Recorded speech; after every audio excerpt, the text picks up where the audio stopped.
communication control to collaborative communications. Some messages require the skillful song of a communication soprano. In other words, the carefully honed capability of a professional communicator with training and experience. However, there are far too few professional communicators in your organization and far too much happening for all the communications to be crammed through them.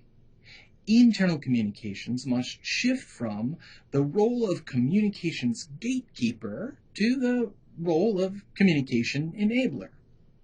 In every organization, there are two streams of communication: the officially controlled and sanctioned communication, and the way employees learn what's really happening.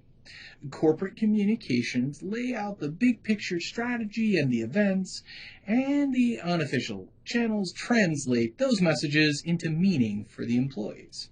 Despite the well-crafted message in the original communications, the message sometimes, or often, goes awry because of the secondary, if more powerful, communication channel.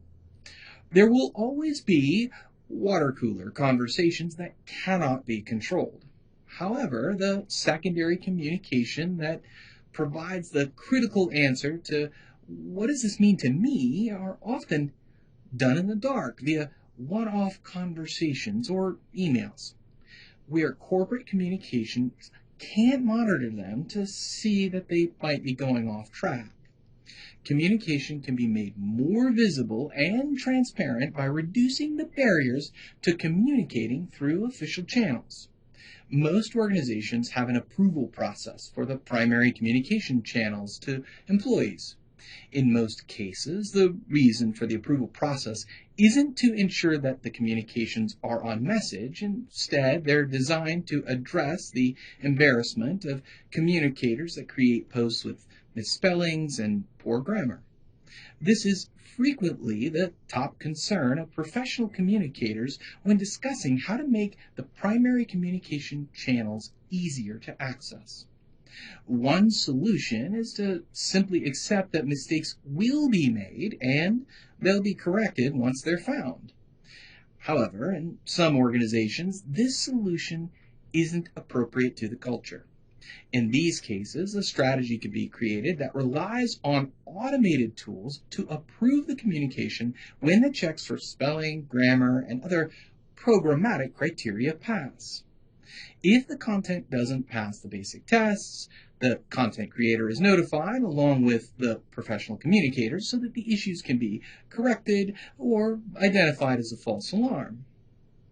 Making it easier to access the primary communication channels is the first step in transitioning the organization from a traditional command and control, one-way communication strategy to a more open and collaborative approach, which recognizes that employees today, whether millennial or not, expect to engage in two-way dialogues with their organizations.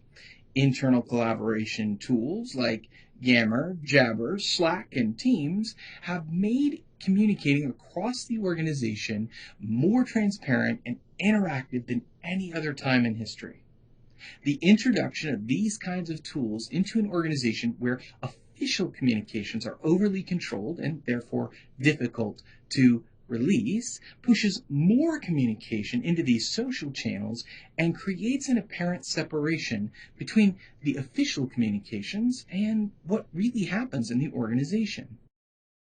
This separation is experienced as lower trust in the organization's core communications, lower employee engagement, and ultimately greater turnover. By removing or reducing barriers to access to primary communications channels and supporting appropriate communications, organizations can begin the transformation into the open and innovative companies that they seek to become.